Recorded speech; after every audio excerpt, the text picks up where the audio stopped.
Deuxième heure, donc. Nouveau point de départ. Mon point de départ est situé à 26 km au nord de Colmar, à 55 km au sud de Strasbourg, à 12 km à l'ouest de Sélestat. On y accède par l'autoroute A35, sortie 17 via Kinsheim ou 18 via Saint-Hippolyte. C'est le château du Haut-Königsbourg, offert par la ville de Sélestat à Guillaume II de Hohenzollern en 1899 et restauré par l'architecte Bodo, je n'ai pas dit Bobo, Bodo Ebhardt, entre 1900 et 1908. Placé à la frontière ouest de l'Empire, comme le château de Marienburg l'est à l'est, le château donc du Hochkönigsbourg possède une curiosité. La cheminée de la salle des fêtes. Sur le garde-feu de la cheminée, on lit en effet, surtout si on a de bons yeux, l'inscription Ach. Ich habe es nicht gewollt. Je n'ai pas voulu cela. D'aucuns attribuent cette phrase à Guillaume II, qui aurait voulu marquer dès 1915 sa désapprobation du bain de sang dans lequel l'Europe, le monde, se trouvait plongé. En fait, cette grille n'a été forgée, semble-t-il, qu'en 1917, sans avoir été, semble-t-il toujours, commandée par l'empereur. Mais il n'y a pas de fumée sans feu. Frédéric Guillaume, Victor Albert de Hohenzollern, a bien exprimé son regret. Si l'on en croit un article de l'Arbeiter Zeitung du 1er août 1915, qui cite approximativement une déclaration de l'empereur qui, visitant le front de l'Ouest, aurait déclaré à la vue d'un monceau de cadavres « Ma conscience est pure devant Dieu et l'histoire. Je n'ai pas voulu la guerre. »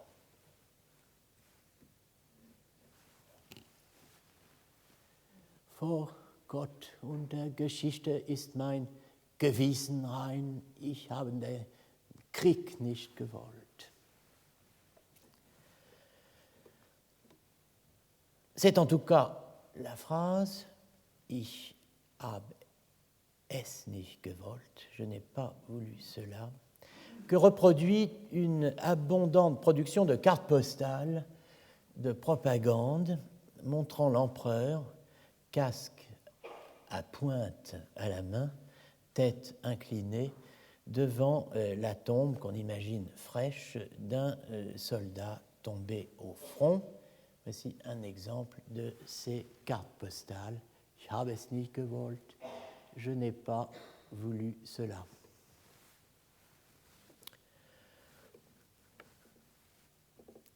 Je n'ai pas voulu cela.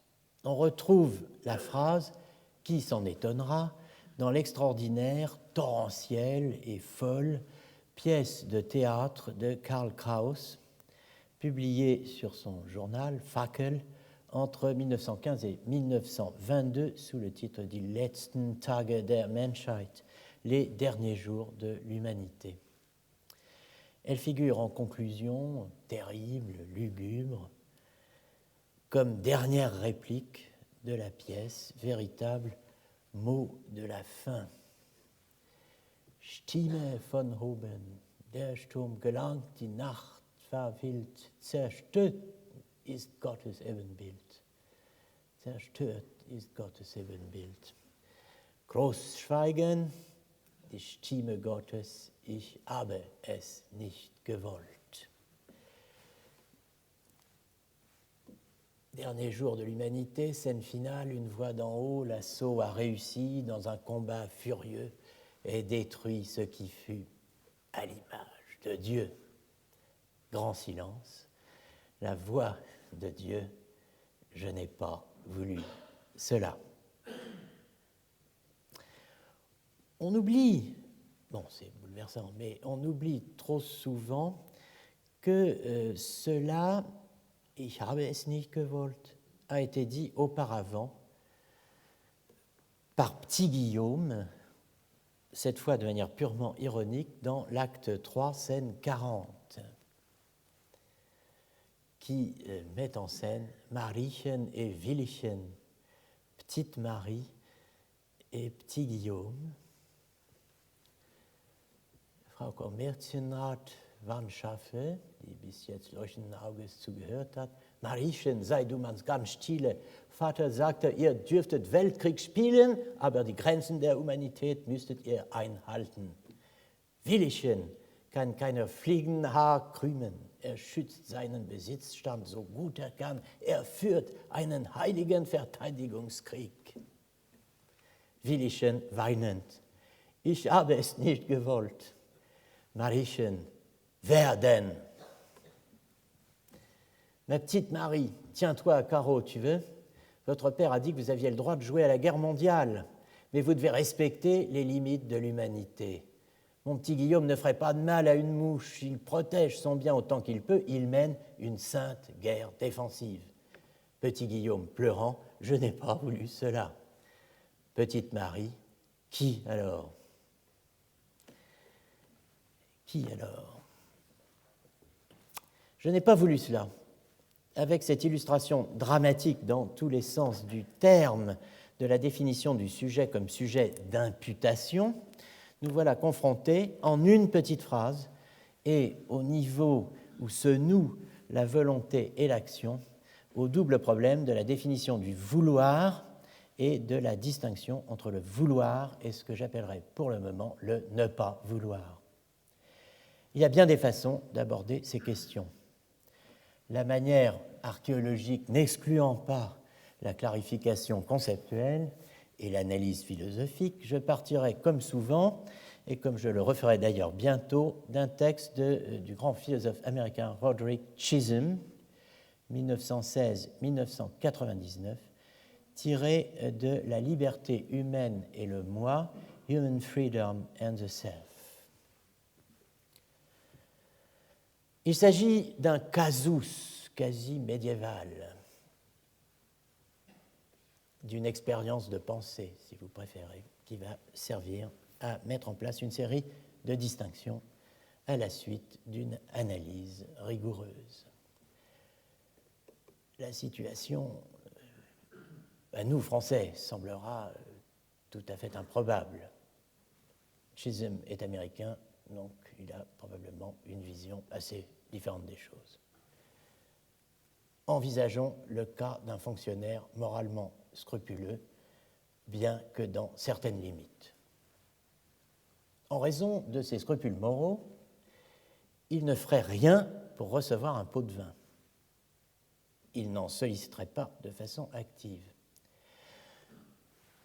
Mais, parce que sa moralité a des limites, s'il devait être confronté à un fait accompli, ou encore être informé d'un état de choses à venir, par exemple 10 000 $ qu'on déposerait derrière son garage, il succomberait à la tentation et serait incapable de résister.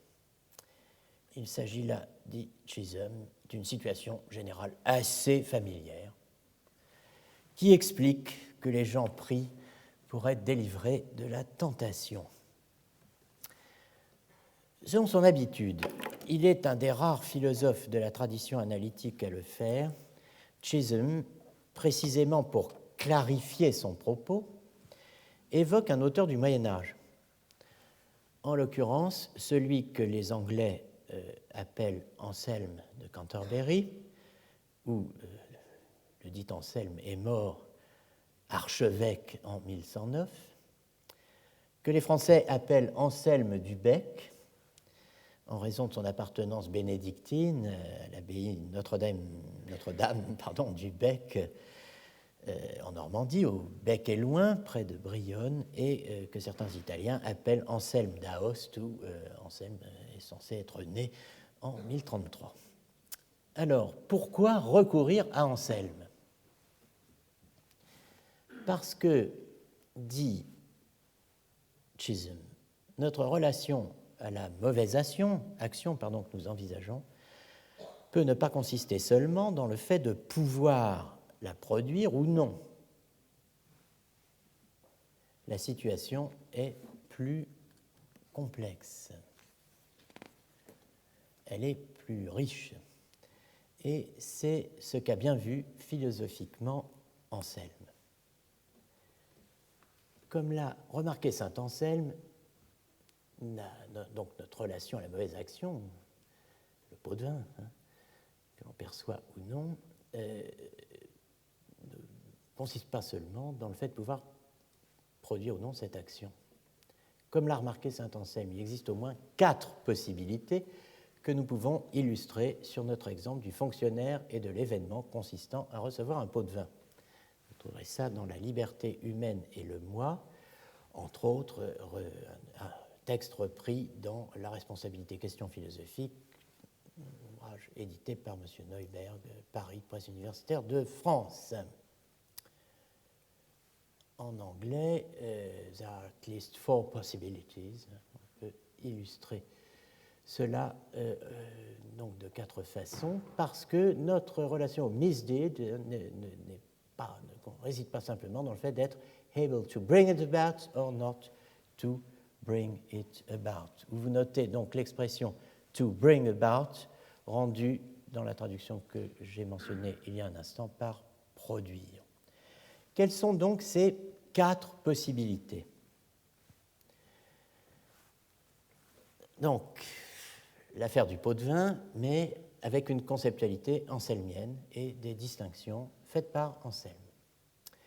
Première possibilité, le fonctionnaire peut être capable de produire lui-même l'événement, ce qui dans le latin d'Anselme se dirait facere esse, auquel cas il se causerait activement lui-même à recevoir le pot de vin. Ce n'est pas du Chateaubriand. Bon. Deuxièmement, il peut être capable de s'interdire de le produire lui-même, non facere esse, auquel cas il ne ferait rien lui-même pour s'assurer de recevoir le pot de vin. L'anglais, he would actively cause himself to receive the bribe, traduit par il se causerait activement lui-même à recevoir le pot de vin. He may be able to refrain from bringing it about himself. 2 premières possibilités. On en a 4, voici la 3e et la 4e. Il peut être capable de faire quelque chose pour empêcher que l'événement se produise. Facere non esse. Auquel cas, il fera en sorte que les $10,000 ne soient pas déposés derrière son garage. Je t'interdis de faire ça. Bon. 4e, il peut être incapable de faire quoi que ce soit pour empêcher que l'événement ne se produise, non facere, non esse. Auquel cas, bien qu'il n'eût pas sollicité le pot de vin, il accepterait de le recevoir. En anglais, on dirait plutôt peut-être, bien qu'il n'ait pas, sollicité le pot de vin, il s'autoriserait lui-même, de allow himself, to keep it, à pas même le recevoir, mais à le garder. Bon. Alors,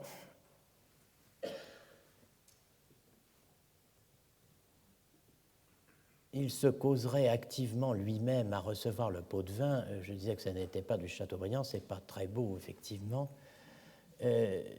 Bon, mais que dire? L'idée, c'est que ce fonctionnaire indélicat ferait tout le nécessaire, ferait ce qu'il faut, ferait tout pour recevoir le pot de vin, n'est-ce pas? Mais bon, il faut malheureusement garder le mot « causer » pour des raisons qui vont apparaître rapidement. Dans l'exemple que nous avons évoqué, donc, avec Chisholm insiste sur le fait que le fonctionnaire peut résister à la tentation indiquée par 1, produire lui-même l'événement,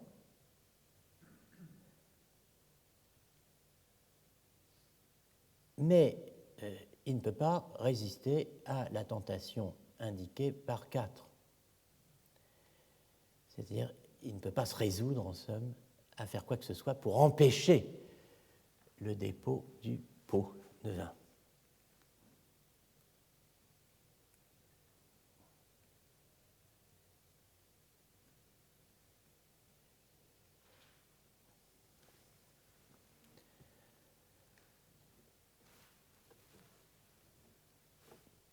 Le recours à Anselme ne doit pas étonner. L'auteur du Monologion est certainement l'un des auteurs les plus proches de l'analyse philosophique telle que l'entendent et la pratiquent beaucoup de modernes.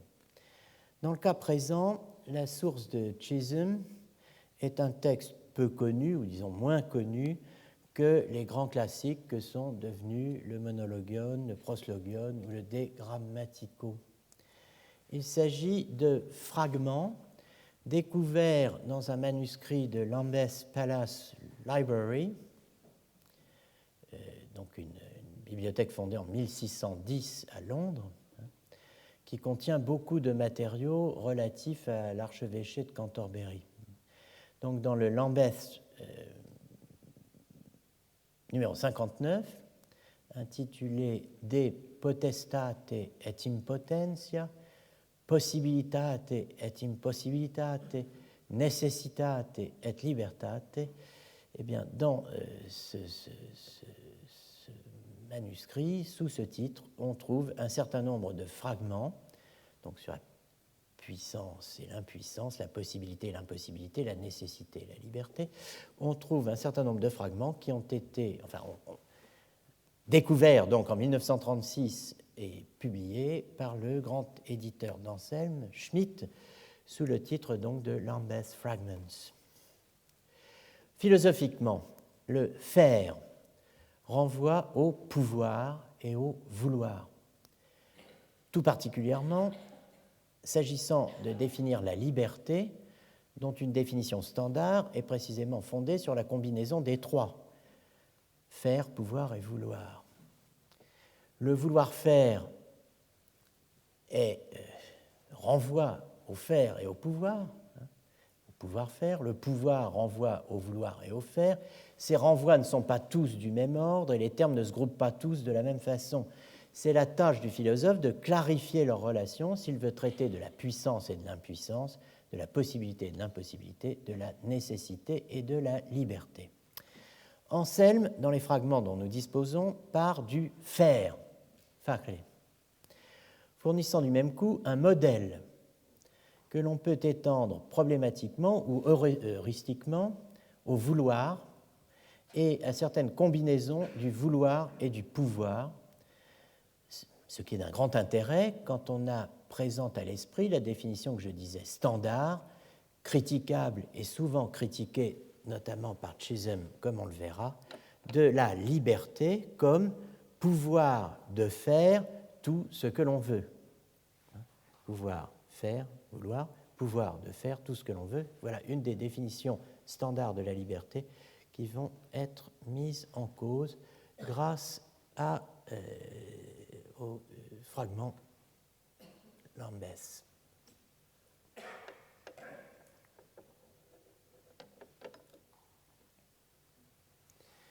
Donc, tout ce qu'on dit, tout ce qu'on appelle faire, ou bien fait en sorte que quelque chose soit, ou fait en sorte que quelque chose ne soit pas. Donc, tout faire peut être appelé faire être ou faire non être, qui sont deux affirmations contraires, qui ont deux opposés, deux négations, non facere esse, ne pas faire être, et ne pas faire ne pas être. On peut représenter ces quatre possibilités par ce que j'appelle le carré du faire, les numéros correspondent à l'ordre dans lequel les termes ont été introduits par Anselme, mais le dispositif du carré correspond à des relations logiques. Donc, facere esse, FE, qui s'oppose à facere non esse, FNE. En dessous, nous avons NFNE, non facere non esse et non facere esse en 2. On confond souvent, ou on exprime souvent notre Anselme 1 par 4, 4 par 1, ou bien 3 par 2, ou 2 par 3.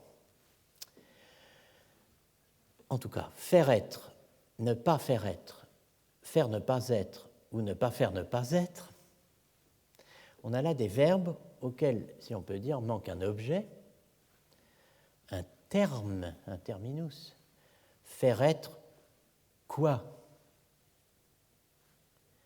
Que veut dire exactement facere esse?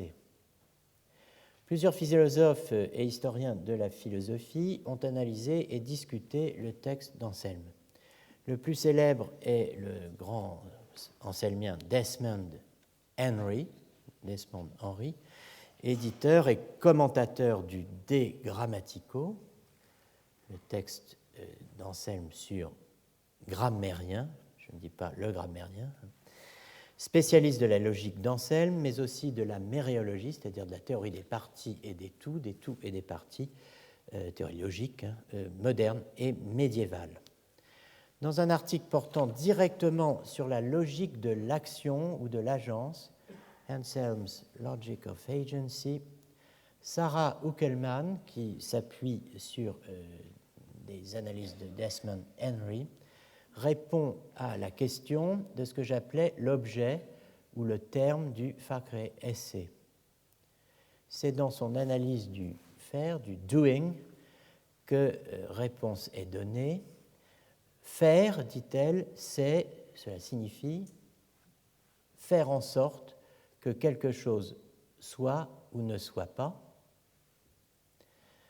Ce qui veut dire que faire revient à faire en sorte que P, ou P, désigne un état de choses. X fait signifie donc X fait en sorte que P, X fait que P. Vous avez ici donc l'analyse en anglais de Sarah Uckelman, et vous voyez que P est une proposition, enfin la lettre P désigne une phrase, une clause littéralement, qui décrit un certain état de choses, tandis que non P est une abréviation pour ce n'est pas le cas que P. Bon, en tout cas, on peut retranscrire tout le propos anselmien en termes de causalité. Faire être, c'est causer à être. C'est causer P à être. Causer P à être étant une abréviation pour faire en sorte que P soit le cas. On a donc 4 possibilités désignées par A, B, C et D. Facere esse, dans le langage de la causalité, to cause to be. B, facere non esse, to cause not to be. Non facere non esse, not to cause not to be. Non facere esse, not to cause to be. Dans ces expressions, donc, to cause P to be should be understood as a shorthand, une abréviation pour to do such, faire en sorte que P soit le cas. Si un agent X fait en sorte que P est le cas, alors il cause P à être et réciproquement. Cette abréviation est licite, dit-elle, dans cette situation. Les types A et B, facere esse, facere non esse, sont affirmatifs et ce sont des contraires, selon Anselme. Les types C et D sont appelés négatifs et même si Anselme ne le dit pas explicitement, ce sont aussi des contraires. ce qui fait que les relations entre ces quatre peuvent être représentées par un carré que Uckelmann appelle le agentive square of opposition, que voici.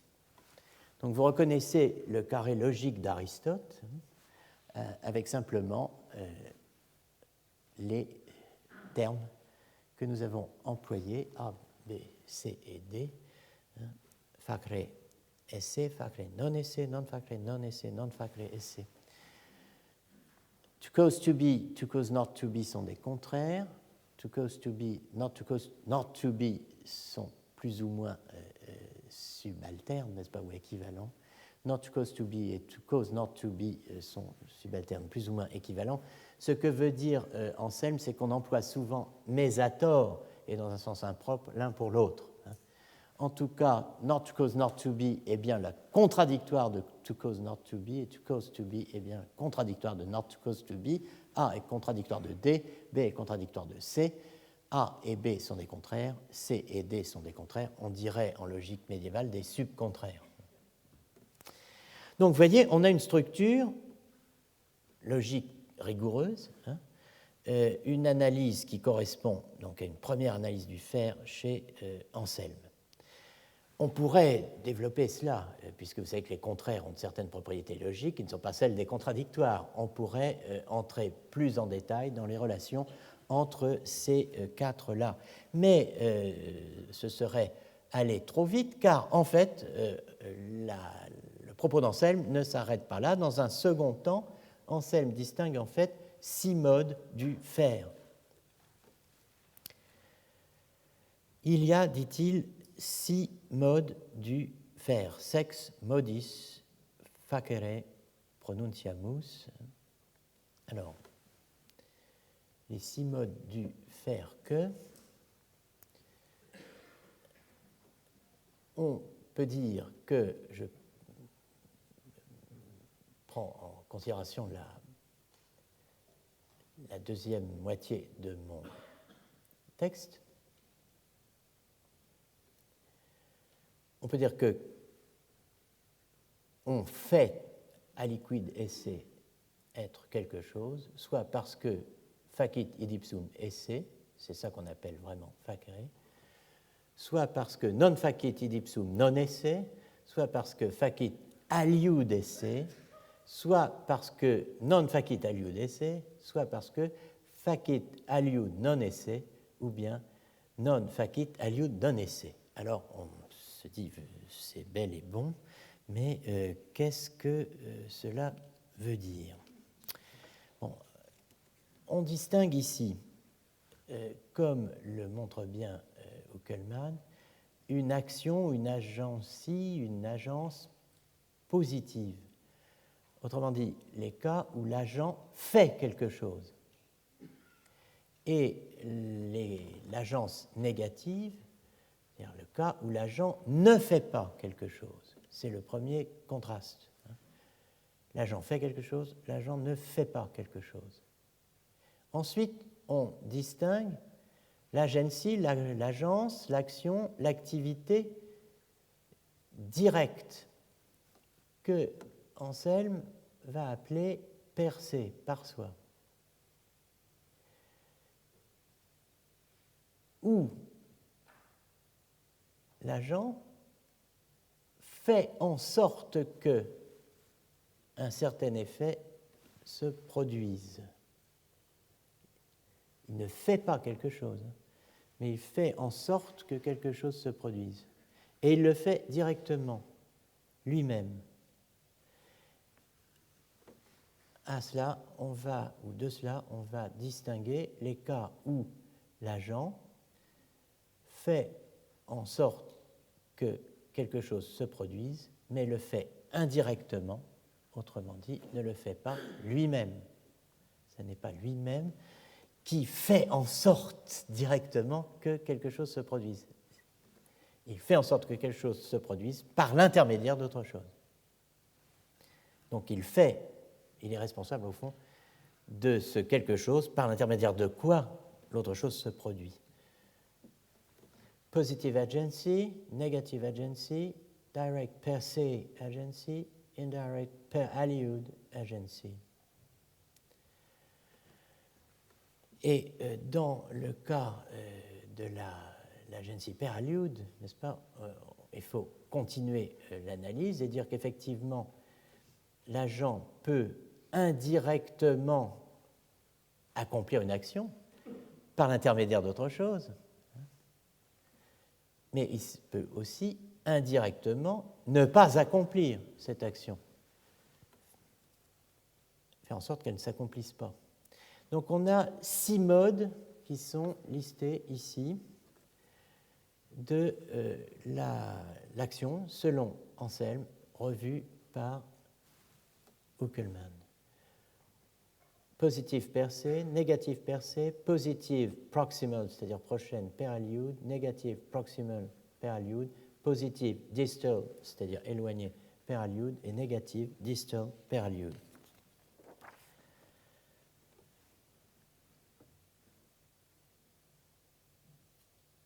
On peut illustrer ces 6 modes par des exemples, les exemples que donne Anselme lui-même. Et les exemples ne sont pas bien joyeux, il s'agit de tuer. Cette fois, nous y sommes. Hein. Je tue, nous. Non, là, tuer. Premier cas, positif per se. Quelqu'un, facere id ipsum esse, peut tuer quelqu'un de ses mains.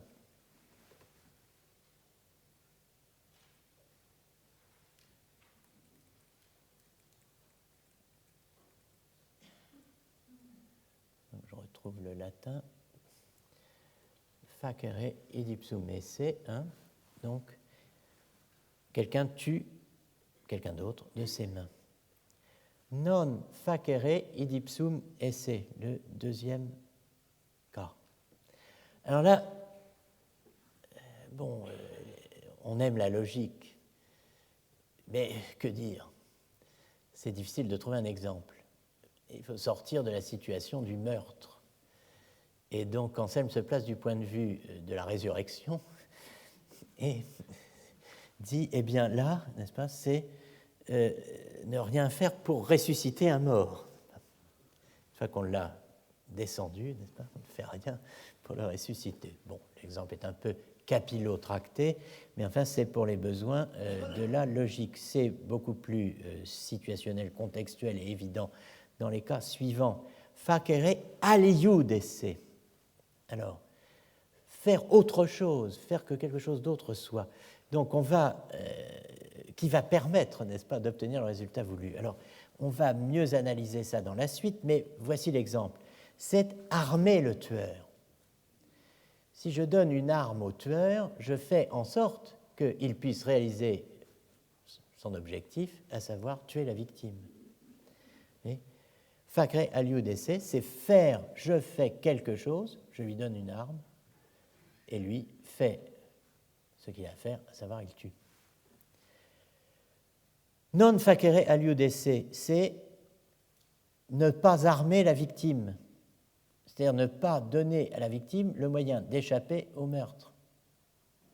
Dit Anselme. Facere aliud non esse, c'est désarmer la victime.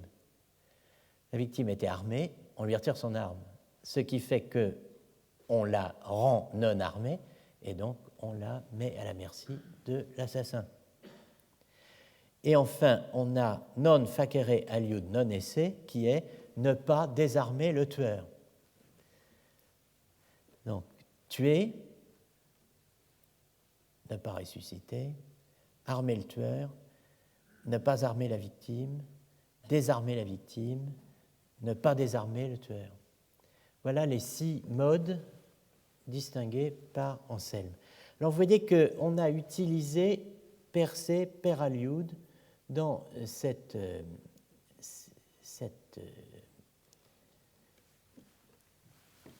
ce dispositif. La distinction per se, par soi, per aliud, par un autre, un large spectre chez Anselme, et elle s'applique à bien d'autres domaines que la logique du faire. C'est un des concepts de base de la sémantique. Et il serait intéressant de connecter les divers domaines d'application du percé Peraliud chez Anselme. On peut le faire ici. On peut, et l'on doit en revanche, revenir sur les 6 modes de manière plus systématique. C'est ce que nous allons faire en examinant les analyses de Douglas Walton, pour qui l'approche anselmienne, ce qu'il appelle l'approche anselmienne, offre un modèle logique de l'action dont la pertinence reste aujourd'hui entière. Sa présentation du modèle anselmien se veut formelle, l'agency étant exprimée plus exactement par un opérateur phrastique, sentential operator, relativisé, relatif donc dans le domaine de la portée est restreinte à des individus, donc un opérateur noté delta AP, que l'on peut paraphraser comme A, donc A, brings it about that P obtains. Donc, A fait en sorte que P est le cas. Ou, dit-il plus littéralement, A brings it about that P is true. A fait en sorte que P est vrai. Alors, on va distinguer A fait en sorte que P est vrai, A fait, ou est le cas, A fait en sorte que P n'est pas le cas, ce n'est pas le cas que A fait en sorte que P, et ce n'est pas le cas que A fait en sorte que non P. Walton poursuit en disant que le modèle anselmien distingue l'action directe, si vous me passez l'expression, bring it about that P, et l'action indirecte. C'est intéressant, ça, c'est bringing it about that Q, where Q is a sufficient condition for P. Faire en sorte que Q, ou Q, désigne une condition suffisante pour que P soit le cas. Un agent, enfin, peut bring about something itself, faire en sorte que quelque chose soit le cas lui-même, per se, facere esse, ou faire en sorte que, per aliud à travers un autre, soit le cas un certain état de choses.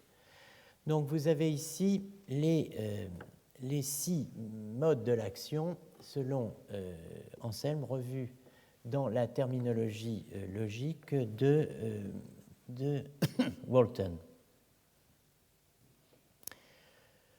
Au passage, bring about, hein, c'est bien difficile, et obtain, c'est bien difficile, c'est-à-dire qu'avec Walton, on est face à 2 expressions anglaises qui sont difficiles à rendre en français et qu'on ne peut rendre en français autrement que de manière inélégante, n'est-ce pas, ou parfois peu convaincante. Alors, bring about, ça peut vouloir dire faire arriver, amener, provoquer, occasionner, et souvent on oppose cela à causer, mais ici ce n'est pas le cas, c'en est synonyme, mais d'un point de vue tout à fait précis qu'on va maintenant essayer, dans les minutes qui restent, de préciser.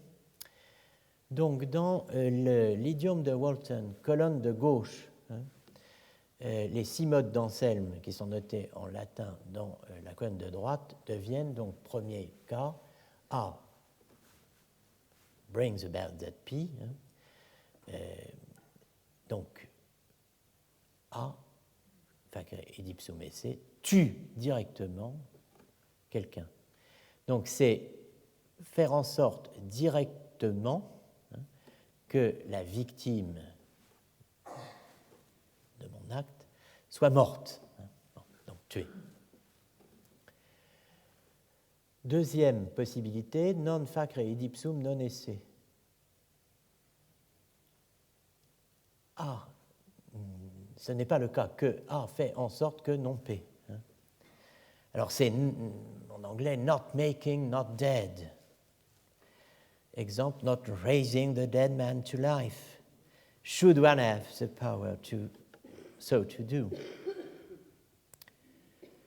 Bon. troisièmement, alors, A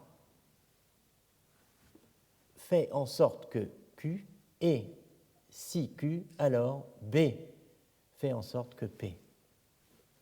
Fackrey, Aliud et C. Donc, c'est dans l'analyse d'Anselme, c'est donner une arme au tueur, hein, et dans le jargon de Walton, cela devient bringing about, bon, faire en sorte qu'il y ait un certain état de choses, Q, tel que quelqu'un d'autre, B, va tuer la victime. Donc, Q désigne un état de choses. Le tueur a une arme. Et l'on poursuit ce chemin de croix. A ne fait pas en sorte que Q, et si Q, alors ce n'est pas le cas que B fait en sorte que P. Failing to bring about some Q such that somebody else does not kill the victim. Bon, en fait, c'est beaucoup plus clair si on dit que, effectivement, on n'arme pas la victime. On n'a pas fait en sorte qu'il y ait un état de choses, un état du monde, tel que quelqu'un ne tuerait pas la victime. Cet état de choses c'eût été que la victime posséda une arme. Donc on ne lui a pas donné d'arme, on n'a pas empêché son meurtre. On a donc ensuite Fackrey, Aliud, non-essai. Ce n'est pas le cas que... A ne fait pas en sorte que non Q, et si Q, alors D ne fait pas en sorte que P. Cela, donc, c'est désarmer la victime, hein, c'est faire que la victime ne soit pas armée. Donc, c'est faire en sorte qu'il y ait un certain état de choses Q, tel que cet état de choses ne soit pas le cas, Q signifiant que quelqu'un d'autre ne tue pas la victime. Autrement dit, ce serait le fait pour la victime d'avoir une arme. On l'a désarmée. Et enfin, on a not bringing it about that some Q fails to obtain where Q is such that somebody else kills the victim. Donc on ne fait pas que le tueur ne soit pas armé, c'est-à-dire qu'on ne le désarme pas. Hein. A ne fait pas en sorte que non Q, et que, étant entendu que si Q, alors B fait en sorte que P. Bon. C'est sévère, mais là, on voit que la première grande contribution d'Anselme est de faire place dans sa théorie de l'action en l'espèce du Fackrey, Aliud essai, numéro 3, à la causalité que l'on dira par la suite instrumentale. C'est d'une importance capitale pour la noétique, la théorie de la pensée, pour la physique et la métaphysique, mais aussi, on le verra, pour la christologie et le traitement du problème des deux volontés ou des deux opérations humaines et divines chez le Christ. La seconde grande découverte d'Anselme, qui contribue à la force de son approche, c'est de donner un modèle de l'action qui fait place à l'omission. C'est de recherche important pour un théologien. Faire et omettre, entendez, omettre de faire, ce sont les deux pôles de l'analyse du péché. L'un positif, l'autre négatif ou privatif. Quel est en effet le statut ontologique de l'omission? Privation du faire ou faire négatif? La question est délicate. Elle a dû tourmenter les pères du Concile de Vatican II qui ont retiré l'omission du confiteor, autrement dit de la formule « j'ai péché en pensée, en parole, par action et par omission. L'omission est omise dans le missel de Jean 23. Elle n'a été rétablie que dans celui de Paul VI. Confiteor Deo omnipotenti, Beate Mariae Semper Virgini, Beato Michaeli Arcangelo, Beato Ioanni Baptiste, Sanctis Apostolis Petro et Paolo, Omnibus Sanctis et Vobis Fratres, quia peccavi, nimis cogitatione, verbo et opere. Mea culpa, mea maxima culpa. Avec Paul VI, on revient à Confiteor Deo omnipotenti et vobis fratres, quia peccavi nimis, cogitatione, verbo opere, et omissione, mea culpa, mea maxima culpa. La force du modèle anselmien est réelle. En tout cas, le carré de l'agence peut être, comme je le laissais entendre tout à l'heure, étendu au vouloir, en un véritable carré du vouloir, introduisant une différence majeure en l'espèce de 3 et 2 dans le schéma suivant, entre deux modalités du vouloir, permettant de distinguer le vouloir négatif, qui est un acte positif dans le voulant, et la négation du vouloir, qui est un acte négatif dans le voulant. Donc une niche pour l'omission.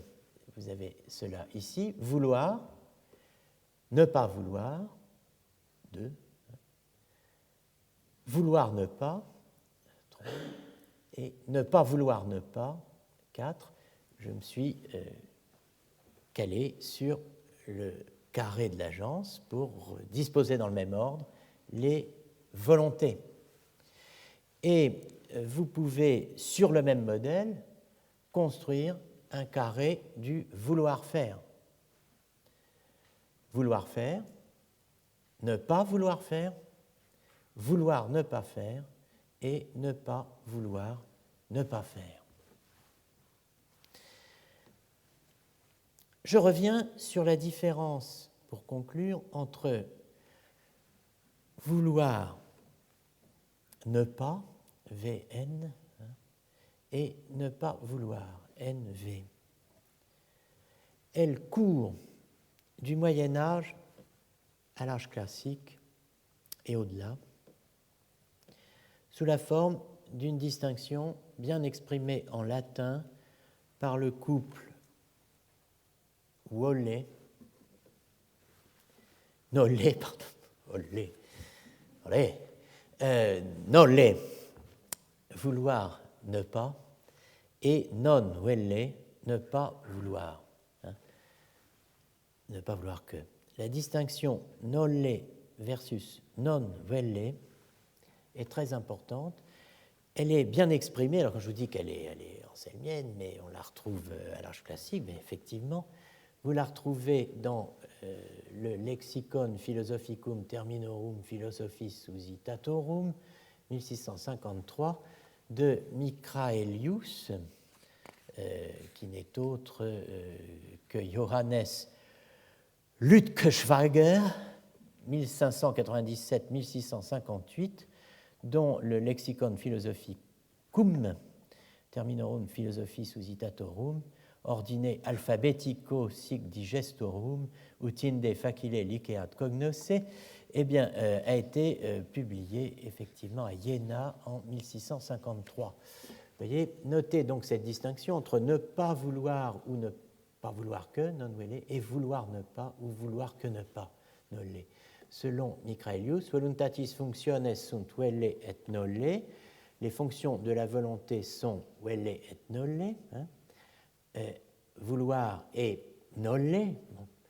Mais certains distinguent entre nolle et non velle, au sens où id nollimus, nous nollons, ce que nous empêchons, alors que non vellimus, nous ne voulons pas, ce que nous permettons, cum detestatione, avec répugnance ou dégoût.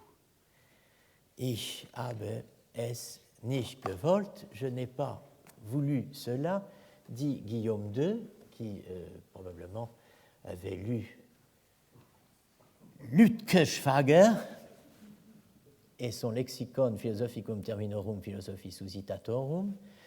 Je consacrerai une prochaine séance donc au traitement de Welle, Nolle et non-Welle dans l'histoire des théories de la volonté et de l'action. Et par là se termine notre propos d'aujourd'hui. Je vous remercie et bonne année.